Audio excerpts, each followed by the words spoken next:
The longest day. On June 6, 1944, the world changed forever. In the pre-dawn darkness, thousands of Allied paratroopers leapt from planes into occupied France, and at dawn, an armada of ships, nearly 7,000 strong, appeared on the horizon off Normandy. The largest amphibious invasion in history was about to begin. This was D-Day, the turning point of World War II in Europe. For the United States and its allies, D-Day was more than a military operation. It was a moral crusade. It symbolized the determination to crush tyranny, liberate nations, and restore freedom to a continent shackled by Nazi rule. The sacrifices made on those beaches, in those fields, and across that blood-soaked coastline would shape not only the outcome of the war, but the identity of generations to come. The road to Normandy. By 1944, Nazi Germany controlled most of continental Europe. Britain had withstood the Blitz, Russia was grinding down the German army in the east, and the US had joined the war after Pearl Harbor. Yet the decisive blow was still missing, a Western front to squeeze Hitler's regime from both sides. Planning for such an invasion was a massive undertaking.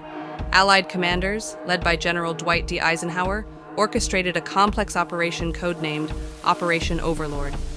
It required deception campaigns to convince the Germans the invasion would strike at Calais, an enormous buildup of men and material in Britain, and careful coordination among land, sea, and air forces. The stakes could not have been higher. If D-Day failed, Hitler's rule might endure for years. If it succeeded, the road to Berlin would finally open. June 6, 1944. Into the storm.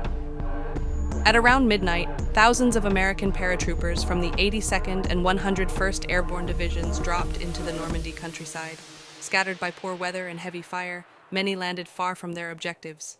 Yet their courage and improvisation sowed chaos among German defenders, cutting roads and seizing bridges that would prove vital later in the day.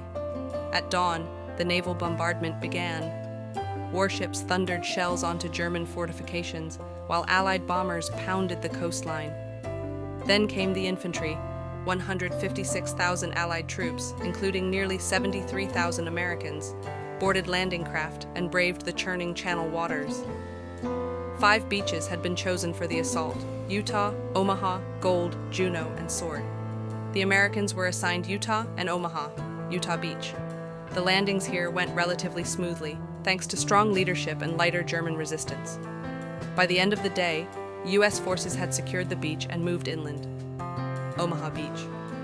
Here the story was different, bloody, chaotic, and nearly disastrous. Omaha, a beach of sacrifice. Omaha Beach became the defining crucible of D-Day.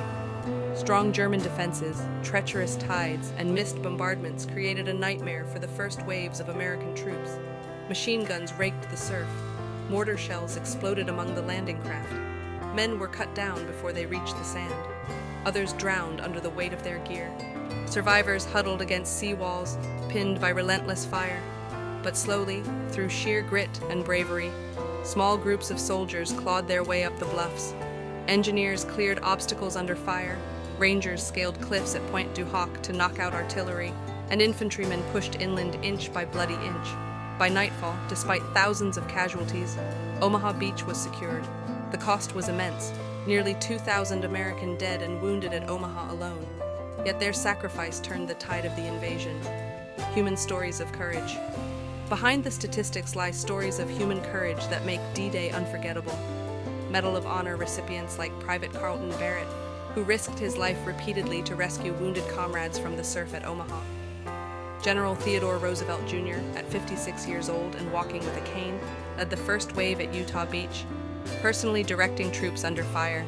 His leadership saved countless lives, countless unnamed soldiers who pressed forward despite terror, fear, and unimaginable loss, embodying the quiet heroism that defined the day. For every flag raised, every beach secured, there were men who never returned home. Their sacrifice was not only military, it was deeply human, felt in the hearts of mothers, fathers, wives, and children across America. The aftermath? Breaking Hitler's fortress. By the end of June 6th, over 150,000 Allied troops had gained a foothold in Normandy. The beachhead expanded steadily over the following weeks. Despite fierce German counterattacks and the bloody Battle of the Hedgerows, the Allies pressed forward. The liberation of Paris in August 1944 was a direct result of the D-Day landings. More importantly, the Western Front was established, ensuring that Hitler's Germany was now fighting a war on two massive fronts.